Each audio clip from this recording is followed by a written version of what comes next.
Hello friends, welcome to Creative Medicine. In this lecture, we will learn about. Hello friends, let us now learn some important points about bronchial asthma. Bronchial asthma is an inflammatory disease. So if you see bronchial asthma, it is an inflammatory disease of small airways which is characterized by episodic reversible bronchial obstruction. This reversible bronchial obstruction is mainly due to the hyper responsiveness of airways. It is due to hyper responsiveness of tracheobronchial tree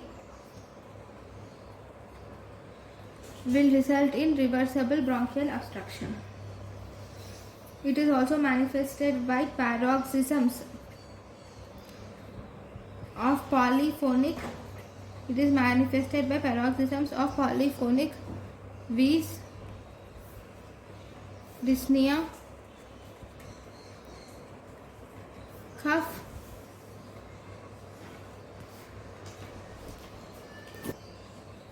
it is associated with paroxysms of polyphonic wheeze, polyphonic wheeze and dyspnea. Then it is associated with cough, and thus this cough is relieved with therapy. Okay, so these are the main inflammatory diseases of, these are the main important features of bronchial asthma. So we will see types of bronchial asthma. I'll write it in the next page itself. If you see, the bronchial asthma is of two types. One, we have extrinsic asthma, extrinsic or early onset or atopic. Then second, we have intrinsic or late onset or non-atopic. So if you see extrinsic, early onset and atopic, these include childhood. These occurs in childhood and it is associated with allergy. Whereas intrinsic occurs in adults and it is associated, it has no allergy. Okay, here in extrinsic there is external allergen is present, whereas here in intrinsic no role of external allergen is present. There is increased IgE is seen. In intrinsic, IgE is normal. There is history of family history is positive in extrinsic, family history is negative in intrinsic. There is hypersensitivity reaction, hypersensitivity test. If you do hypersensitivity test, it is positive in extrinsic, it is negative in intrinsic. Extrinsic is positive. In extrinsic, you will see positive response to provocative tests, whereas in intrinsic you will see negative response to provocative tests. Okay, so what do you do in provocative tests? In provocative tests you will give either methacholine or histamine challenge test. Here you give either methacholine or histamine. Okay, when you give the patient either methacholine or histamine, then if there is, these will cause bronchoconstriction. So as a result, if there is decrease in FEV1 by more than 20%, then it is positive for bronchial asthma. Then what are the cells involved in bronchial asthma? If you see, cells involved in bronchial asthma are, we have mast cells are involved, then macrophages, mast cells, macrophages, eosinophils are involved, and lymphocytes are involved. So these are the cells which are involved in bronchial asthma. Then among these, if you see, inflammatory mediators involved in bronchial asthma include interleukins, histamine, prostaglandins, thromboxane A2, then leukotrienes, platelet activating factor, tumor necrosis factor alpha, adenosine. So all these are the inflammatory mediators associated with bronchial asthma. All these will result in bronchoconstriction. Now,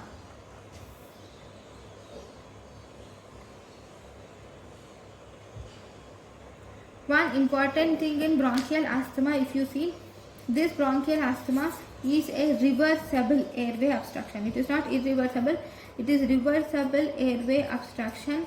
Okay, it is episodic, it is associated with wheeze and dyspnea. Wheeze and dyspnea.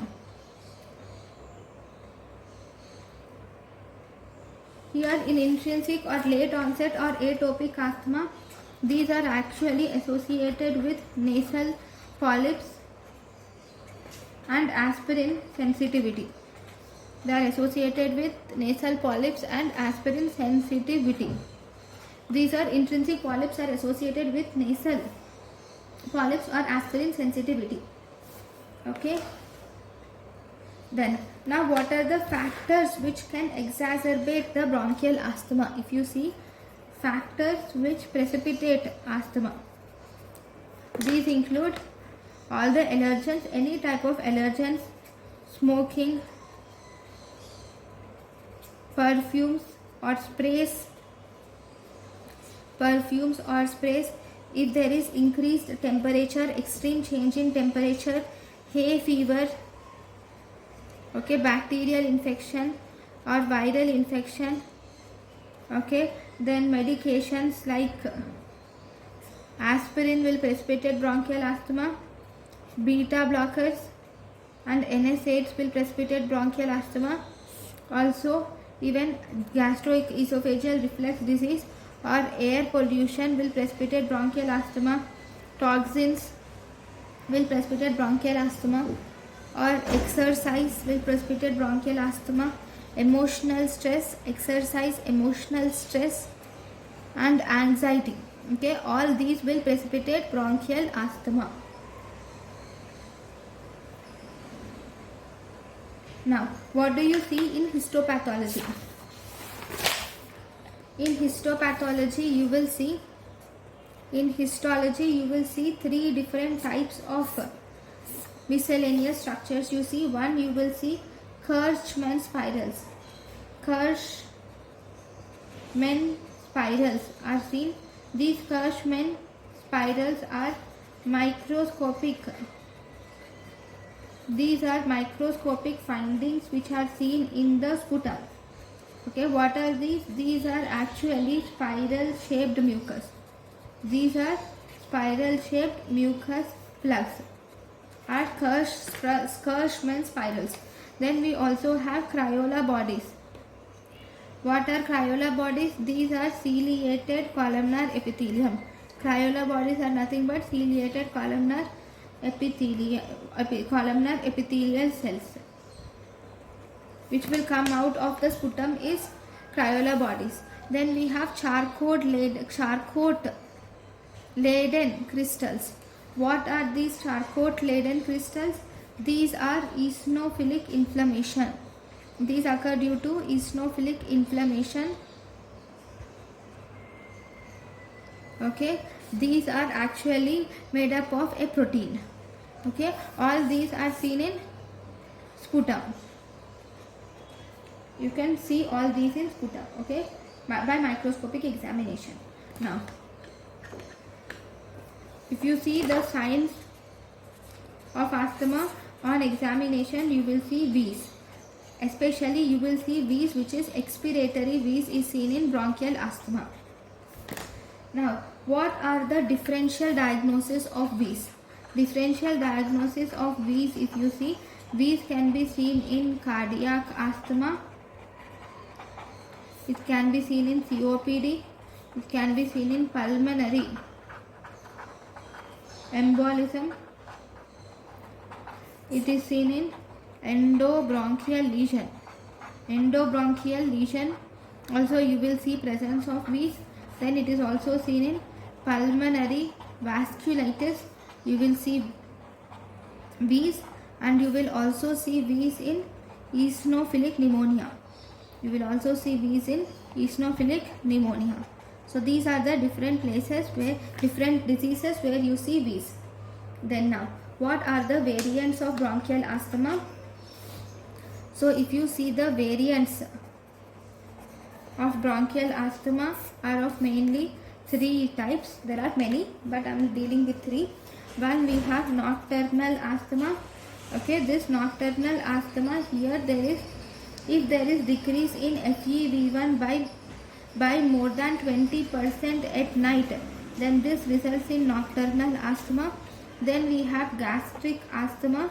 What is gastric asthma? If the patient develops dyspnea after food, that is here after food, that is here the dyspnea is mainly due to gastric esophageal reflux disease. This is gastric asthma. The treatment is, you should treat gastric esophageal reflux disease by proton pump inhibitors. Next we have exercise induced asthma. Okay, in exercise induced asthma, this occurs within 3 minutes of starting exercise. Asthma occurs within 3 minutes of starting exercise. Okay, so this is exercise induced asthma. Next we also have one more variant, which is drug induced asthma. Where do you see this drug induced asthma? Drug induced asthma is seen in aspirin. Whenever a child takes aspirin, then it can result in Ray's syndrome in children. Okay, this is about the drug induced asthma. Then, so these are the important features of asthma.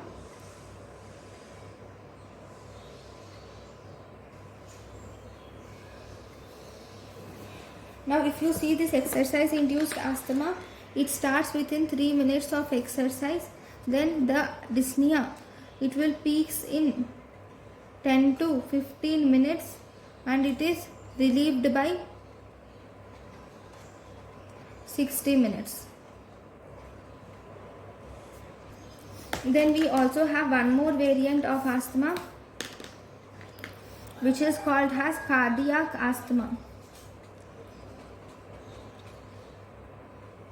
In cardiac asthma, you will see there is wheezing. Wheezing in cardiac asthma is mainly precipitated by congestive heart failure. That is, decompensated congestive heart failure will result in wheezing, which is called as cardiac asthma. Right. Drug induced asthma by aspirin. Is it just aspirin?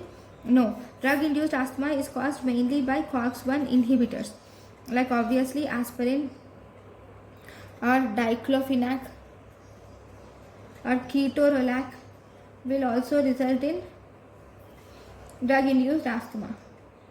Now let us learn about the status epilepticus. Some important points about status epilepticus.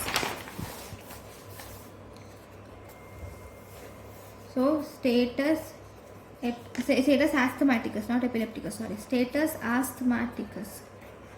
So if you see in status asthmaticus, also called as acute severe asthma, status asthmaticus or acute severe asthma, here this is actually a medical emergency.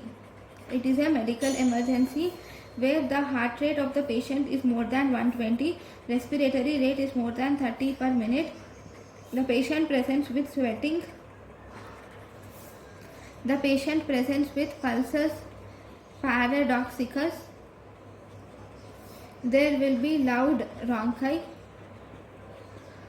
and there will be hypoxia and hypercapnia will be seen. This hypoxia and hypercapnia will result in type 2 respiratory failure in the patient. This will result in type 2 respiratory failure in the patient, and the patient has monosyllables, and the patient has monosyllable speech.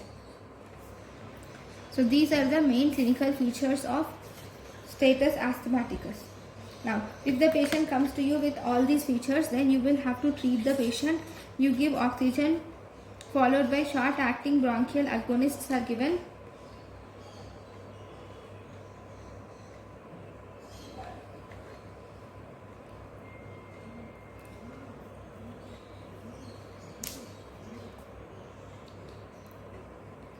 Even one more important feature, if you see, inspiration to expiration ratio in the status epilepticus will be 1:3 or 1:4. Inspiration to expiration ratio will be 1:3 or 1:4. Then here partial pressure of carbon dioxide is hypercapnia, that is more than 55, you will see 45 millimeters of Hg. Okay. First you should give oxygen with short acting bronchial agonist, which is nothing but salbutamol. Okay, you will give oxygen with short acting bronchial agonist, which is salbutamol. Then you can also start parenteral terbutaline is started. Okay, then even after giving this terbutaline, if there is no improvement with if there is no improvement with salbutamol, then you should start parenteral terbutaline. Even if no improvement with terbutaline, then you will give IV hydrocortisone is given. Then if there is no improvement with this, then you should add IV aminophylline. IV aminophylline is given. So this is how you will treat the status asthmaticus. Okay, next, the next type of one more variant of asthma which is important is called as brittle asthma. What is brittle asthma? In some patients you will see presence of chaotic or variations. You will see sudden variations in the lung function in the patients despite of taking appropriate therapy. Even after taking appropriate therapy, the patient will have chaotic or sudden variations are seen. Okay, you will see the diurnal variations of here will be in peak expiratory flow rate should be more than 40%. Even though the peak expiratory flow rate is more than 40%, you will see sudden variations in lung functions. That is called as brittle asthma. It is of two types. One, we have type 1 brittle asthma, then we have type 2 brittle asthma. In type 1 brittle asthma, there is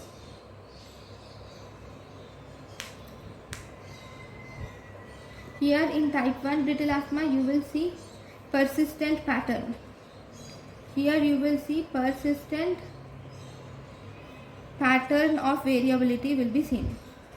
Here you will see persistent pattern of variability is seen. So if you see, there will be persistent pattern of variability. And here the patient may require oral corticosteroids. The patient may require oral corticosteroids, or he may require continuous infusion of beta-2 agonist, or he may require continuous infusions of beta-2 agonist. So this is in type 1. In type 2, if you see, their lung function is almost normal or near normal. This is normal, and suddenly you will see one unpredictable, unprecipitate fall in lung function.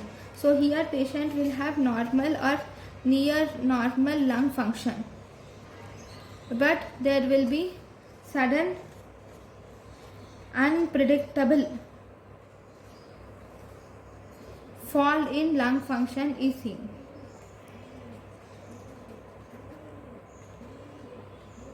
Okay, these are symptoms. I'm drawing the graph against symptoms and the duration. There will be sudden rise in symptoms, that means sudden fall in the lung function is seen.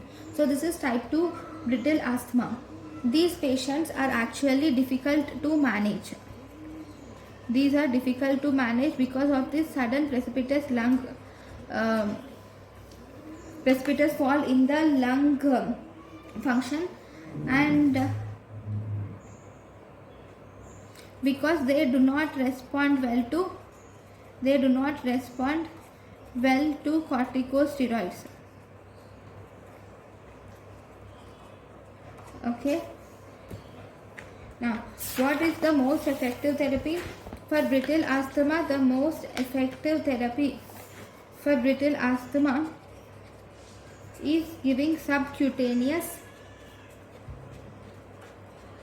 epinephrine. Okay, so this is about the brittle asthma. Okay, now these are the different types of asthma. Now we will see diagnosis of asthma. How are you going to diagnose the asthma? First, asthma can be diagnosed by spirometry. So in the spirometry, first you will have obstructive pattern. So in the obstructive pattern, there will be decrease in ratio of FE. You will see decrease in ratio of FeV1 by FVC ratio is seen, and if you see, you will also see bronchodilator response. In bronchodilator response, you will give 2 to 4 puffs of bronchodilators are given. That is, you will give 2 to 4 puffs of bronchodilator, which is albuterol is given, and then you will repeat spirometry. You will give 2 to 4 puffs of bronchodilator, which is albuterol is given, and you will repeat spirometry 10 to 15 minutes. After 10 to 15 minutes, and if you see if there is increase in FeV1 by more than 12%, then you can diagnose it as asthma. Then in the asthma, peak expiratory flow rate is reduced. Okay, based on the FeV1 we can classify the asthma. Actually, FeV1 is reduced. 1 minute. In obstructive pattern, FeV1 by FVC ratio will be reduced. Yeah, it will be reduced. I'm sorry. The FeV1 is reduced, so this will be reduced. So based on the decrease in FeV1, classification is you can divide the asthma into 3 types. One, mild asthma. Second, we have moderate asthma. Third, we have severe asthma. We call it mild asthma if the FeV1 by if the FeV1 is between 50 to 80%. We call it moderate. Sorry, if it is between 30 to 50%, then it is severe will come. If it is less than 30%, if it is severe asthma. If FeV1 value is less than 30%, it is severe asthma. If it is 30 to 50%, if it is moderate asthma. If it is 50 to 80%, it is mild asthma. If FeV1 value is less than 30%, it is severe asthma. If it is 30 to 50%, it is moderate asthma. If it is 50 to 80%, it is mild asthma.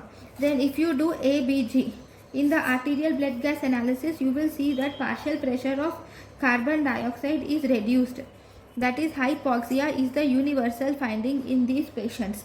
And if you see partial pressure of carbon dioxide will be increased, so you will see Actually, partial pressure of carbon dioxide will be decreased, that is hypocarbia is seen in the initial stages. As it progresses to severe acute asthma, in severe acute asthma, the partial pressure of carbon dioxide will be increased. Okay, so this is the ABG. Then if you do chest radiography, in chest X-ray, the lungs are hyperinflated. In chest X-ray, the lungs are hyperinflated, and between the attacks, the lungs are completely normal. Between the attacks, the lungs are completely normal. So this is about the chest X-ray in bronchial asthma.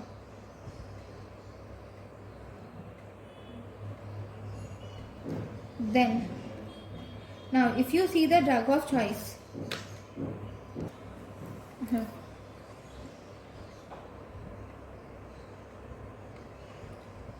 thank you for watching. Thank you, and thank you for watching.